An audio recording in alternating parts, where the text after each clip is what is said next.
Salut à toutes et à tous, je suis vraiment ravie de vous retrouver aujourd'hui pour une nouvelle recette et je vous propose de découvrir du tofu sauce cacahuète avec les brocolis. Donc on va d'abord préparer la marinade pour le tofu. On met une cuillère à soupe de beurre de cacahuète dans un récipient.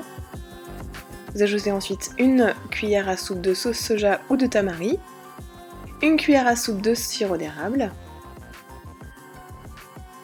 et vous mélangez tout. Donc pour info, la sauce tamari en fait c'est la sauce soja mais beaucoup moins salée. Ça permet de réduire sa consommation de sel. Ensuite vous ajoutez le jus d'un demi-citron directement dans la préparation et vous allez aussi mélanger le tout. En fait l'idée de cette marinade c'est vraiment de laisser reposer le tofu nature directement dans cette marinade pendant quelques minutes, au moins 30 minutes, et ensuite on va aussi faire chauffer cette sauce pour bien enrober les légumes et le tofu.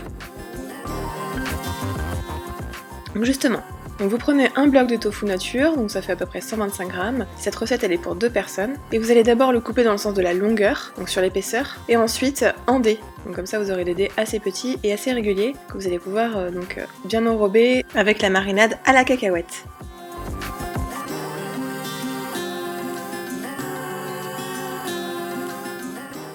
Une fois que vous avez bien enrobé tous les dés de tofu, vous pouvez donc fermer votre boîte et la laisser au frigo de côté pendant la suite de la préparation.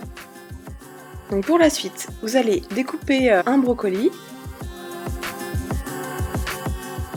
Vous allez pouvoir récupérer tous les bouquets de brocolis. Éventuellement, ceux qui sont plus gros, vous allez pouvoir les couper à nouveau en deux, voire en plus si besoin. Il faut imaginer qu'on va mettre directement ça dans la poêle et c'est ce qu'on va aussi avoir dans son assiette, donc que ce soit mangeable et pas trop gros. Et ça va aussi faciliter la cuisson.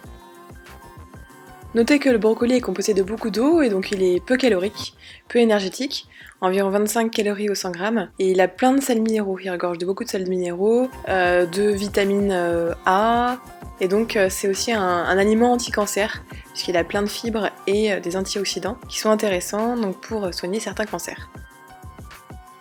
Vous allez pouvoir faire blanchir les brocolis pendant environ 7 minutes et cuire en même temps du riz basmati. Donc ça prend à peu près 10 minutes normalement. Dès que le brocoli est cuit, vous pouvez faire chauffer une cuillère à soupe d'huile d'olive dans une poêle. Vous allez ensuite ajouter une gousse d'ail écrasée. Vous allez la faire revenir 1 à 2 minutes dans de l'huile. Et ensuite vous pouvez aussi ajouter une demi-cuillère à café de sauce sriracha si vous aimez bien les sauces qui sont légèrement piquantes. Si vous n'aimez pas, n'en mettez pas. Et si vous n'en avez pas, vous pouvez remplacer par une pointe de piment en poudre par exemple.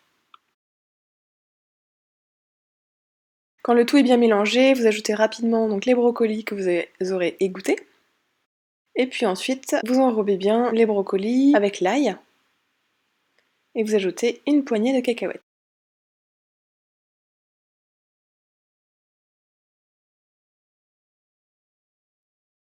Ensuite, vous pouvez ajouter un gros filet de sauce soja, donc ça représente environ 1 à 2 cuillères à soupe de sauce soja. Et vous allez continuer à mélanger les brocolis pour bien les enrober. Vous allez ensuite ajouter les dés de tofu sur le côté de la poêle et finalement vous allez mélanger le tout. Donc la sauce à la cacahuète va aussi enrober les brocolis et pendant ce temps, le tofu va également cuire en parallèle.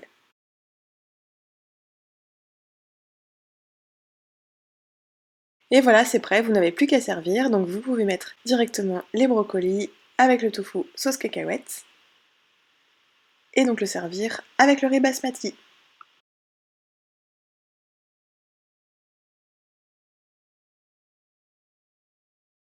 Ce que j'aime bien faire, c'est également ajouter quelques zestes de citron sur le riz et également de la coriandre fraîche. J'adore vraiment la coriandre, j'en mets partout, mais vous pouvez aussi la remplacer par de la ciboulette ou du persil si vous préférez.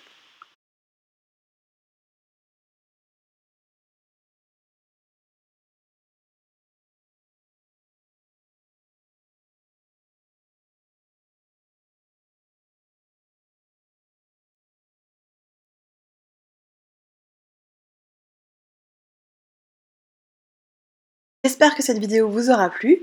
Si c'est le cas, la meilleure façon de la soutenir, c'est de laisser un petit pouce en l'air et votre avis si vous voulez bien. Vous retrouverez également le détail de la recette sur le blog attirelarigot.fr et je mets le lien en barre d'infos. Et moi je vous donne également rendez-vous sur Instagram sous l'identifiant attirelarigot pour suivre d'autres idées au quotidien. N'hésitez pas à partager cette vidéo avec vos amis si vous pensez qu'elle pourrait les intéresser. Je vous remercie et je vous dis à bientôt.